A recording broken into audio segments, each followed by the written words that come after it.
Salut à tous, j'espère que vous allez bien. Aujourd'hui, j'ai une super vidéo pour vous.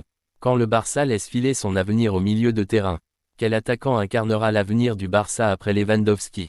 Alors regardez-la jusqu'à la fin. Si ce n'est pas encore fait, abonnez-vous à la chaîne et activez la cloche de notification pour ne rater aucune de mes prochaines vidéos. Mon objectif, atteindre les 100 000 abonnés, et j'ai besoin de vous pour y arriver. Un immense merci à chacun d'entre vous pour votre soutien. Vous êtes les meilleurs. Avant d'entrer dans le cœur du sujet, n'oubliez pas de vous abonner à cette chaîne, de liker la vidéo et de la partager avec vos proches. Vous êtes de plus en plus nombreux à suivre l'actualité du FC Barcelone avec passion, et votre soutien est essentiel pour que ces analyses continuent d'exister. Merci à tous ceux qui sont là depuis le début, et bienvenue aux nouveaux abonnés. L'histoire que vous allez entendre aujourd'hui n'est pas celle d'un simple départ. C'est le récit d'une perte silencieuse, d'une promesse qui quitte la Catalogne trop tôt. Le FC Barcelone, club légendaire et formateur de génie, s'apprête à laisser filer un talent à fort potentiel, surnommé déjà par beaucoup comme le « nouveau Sergio Busquets ». Un profil rare, un joueur que certains voyaient comme le futur patron du milieu défensif blaugrana. Et pourtant, le vent tourne. Ce joueur s'apprête à s'envoler vers la Serie A italienne. Depuis l'arrivée d'Hansi Flick à la tête de l'équipe, les ambitions du Barça ont été clairement affichées. L'objectif est simple, revenir sur le toit de l'Europe. Après avoir conquis la Liga, Barcelone veut désormais reconquérir la Ligue des Champions. Et pour cela, le club n'a pas hésité à recruter des joueurs de premier plan. Marcus Rashford a posé ses valises en Catalogne, apportant vitesse, puissance et maturité offensive. Dans les cages, Johan Garcia arrive de l'Espagnol avec l'ambition de devenir un titulaire crédible. Mais derrière ces mouvements médiatiques, il y a un autre chantier, plus discret, celui de l'équilibre de l'effectif. Barcelone possède l'un des groupes les plus compétitifs d'Europe. Mais cette richesse, si elle est précieuse, peut aussi devenir un frein pour certains jeunes talents issus de la Masia. Le club catalan, pour alléger son effectif, a déjà laissé partir quelques-uns de ses espoirs. Alex Vallès et Pablo Torre ont changé d'air. Ansu Fati a été prêté, tout comme le jeune gardien Ander Astralaga. Et désormais, un autre nom s'ajoute à cette liste, Marc Bernal. Un milieu défensif d'à peine 18 ans, mesurant 1,93 m, international espagnol U17, dont le profil rappelle inévitablement celui d'un certain Sergio Busquets. Même calme dans la relance, même lecture du jeu, même élégance dans la récupération. Un style propre, formé dans la tradition catalane, qui fait de lui un pur produit de la Masia. Hansi Flick lui avait offert du temps de jeu en début de saison dernière. Malheureusement, une grave blessure au genou est venue stopper net sa progression. Depuis, le jeune joueur se remet progressivement. Et malgré tout, il reste très convoité. Selon Sky Sport, l'AS Rome aurait déjà engagé des discussions avec le Barça pour s'attacher ses services. Le club italien veut frapper fort et miser sur un profil à fort potentiel. Le Real Betis, lui aussi, est sur le coup. À un an de la fin de son contrat, Marc Bernal pourrait partir pour une somme avoisinant les 5 millions d'euros. Une somme raisonnable pour un joueur de sa trempe, qui pourrait exploser dans un contexte moins exigeant et plus favorable à son développement. C'est là tout le paradoxe. Barcelone, à force de vouloir briller maintenant, pourrait sacrifier son avenir. La question mérite d'être posée, faut-il toujours privilégier l'expérience au détriment des promesses?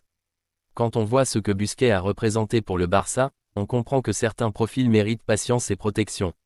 Et Bernal, malgré son jeune âge, dégage déjà ce calme, cette vision et cette assurance que peu de joueurs possèdent. Si l'AS Rome parvient à conclure le transfert, elle réaliserait un coup d'autant plus brillant que le joueur arrive avec un profil rare. Et si c'est le Real Betis qui l'emporte, le Barça risque de le voir briller en Liga, sous d'autres couleurs. Dans tous les cas, le départ de Marc Bernal marquera un tournant discret mais symbolique pour le club. Le départ d'un héritier, peut-être, que le club n'aura pas su retenir. Alors que le FC Barcelone continue de bâtir une équipe ambitieuse pour l'Europe, il laisse aussi s'échapper des joyaux formés à domicile. Et parfois, ces pertes silencieuses sont celles qui font le plus de mal à long terme. Avant de commencer cette nouvelle analyse sur le futur de l'attaque blaugrana, pensez à vous abonner à la chaîne, à liker cette vidéo et à la partager avec tous les passionnés de football autour de vous. Vos soutiens nous permettent de continuer à produire du contenu de qualité sur l'actualité du FC Barcelone, avec sérieux, profondeur et régularité. Aujourd'hui, nous abordons une question essentielle pour l'avenir du club, qui pour prendre la relève de Robert Lewandowski à la pointe de l'attaque barcelonaise. À bientôt 37 ans, l'international polonais reste un joueur majeur, mais son déclin physique semble inévitable. Le FC Barcelone, conscient des enjeux à venir, prépare déjà l'avenir avec une ambition affirmée, ne pas laisser un vide au poste de numéro 9. La saison 2024 à 2025 a clairement mis en évidence la dépendance offensive du Barça à 3 hommes, Lamine Yamal, Rafinha et Lewandowski. Malgré leur talent, le manque de profondeur offensive a été criant, surtout dans les matchs où le trio n'était pas aligné.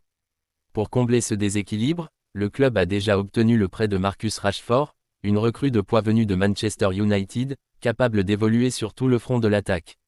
Mais au-delà de ce renfort temporaire, le regard des dirigeants se tourne vers 2026. D'après les révélations du média Fichares, 3 noms figurent en tête de liste pour incarner l'avenir offensif du club catalan, Erling Haaland, Julián Alvarez et Alexander Isak. 3 profils différents, 3 parcours distincts, mais un même objectif, devenir le prochain leader d'attaque au Camp Nou. Plongeons maintenant dans une analyse comparative pour comprendre les forces, les faiblesses et les possibilités réelles de ces 3 cibles. Commençons par Alexander Isak, l'attaquant suédois de Newcastle. En Première Ligue, il a brillé par son efficacité. 23 buts marqués la saison dernière, 6 passes décisives délivrées, et une implication directe dans près d'un but par match. Ce chiffre seul témoigne de sa régularité et de son importance dans le système offensif des Magpies. Isak ne se limite pas à la finition. Il participe au jeu, tente des passes, décroche, combine avec ses milieux. Avec près de 700 passes tentées sur la saison, il affiche une intelligence tactique précieuse et une polyvalence qui séduit de nombreux clubs. À côté de lui, Erling Haaland impressionne toujours par sa capacité à transformer la moindre occasion en but. 22 réalisations en championnat, mais une implication bien moindre dans le jeu collectif. Moins de 400 passes sur l'ensemble de la saison, ce qui en fait le joueur de champ le moins actif dans la circulation du ballon chez Manchester City, parmi ceux qui ont joué plus de 1300 minutes. Haaland est un pur finisseur, redoutable dans les 16 mètres, mais moins à l'aise dans un jeu de possession où les déplacements et les combinaisons rapides sont essentiels. Puis vient Julián Alvarez, révélation argentine de l'Atlético de Madrid. 17 buts, 4 passes décisives, mais surtout une influence remarquable dans la construction du jeu. Avec près de 1000 passes tentées, il prouve qu'il est à l'aise dans un système qui demande rigueur et travail sans ballon. Il presse, il décroche, il combine. Son profil hybride entre buteur et meneur de pressing pourrait parfaitement s'intégrer à l'identité tactique du Barça. Mais alors, lequel de ces 3 attaquants représente le meilleur choix pour remplacer Lewandowski? Si l'on regarde strictement les statistiques de but, Haaland semble au-dessus. Mais le football moderne exige plus qu'un simple sens du but. Il demande de la participation, de la fluidité, de la complémentarité avec les autres talents offensifs. De ce point de vue, Isak séduit par sa technicité et sa mobilité, tandis qu'Alvarez offre une énergie précieuse dans la récupération et la projection. Le problème, évidemment, reste celui du coût et de la faisabilité. Haaland est sous contrat avec Manchester City et difficilement accessible, tant en raison de son prix que de son importance dans le projet de Guardiola. Quant à Isak, il aurait exprimé le souhait de quitter Newcastle dès cet été. Mais le FC Barcelone, malgré son prestige, ne dispose pas pour l'instant des ressources nécessaires pour finaliser une telle opération. Le joueur est estimé à plus de 70 millions d'euros. Julián Alvarez, lui, serait peut-être le plus abordable des 3, et son profil semble plus proche des standards catalans, joueur technique, collectif, formé dans un football de possession, habitué à presser et à faire jouer les autres. De plus, son âge et son expérience récente en Liga peuvent jouer en sa faveur. Mais aucune décision ne sera prise dans l'immédiat. Lewandowski reste le titulaire indiscutable pour la saison 2025 à 2026, et son expérience reste un atout considérable.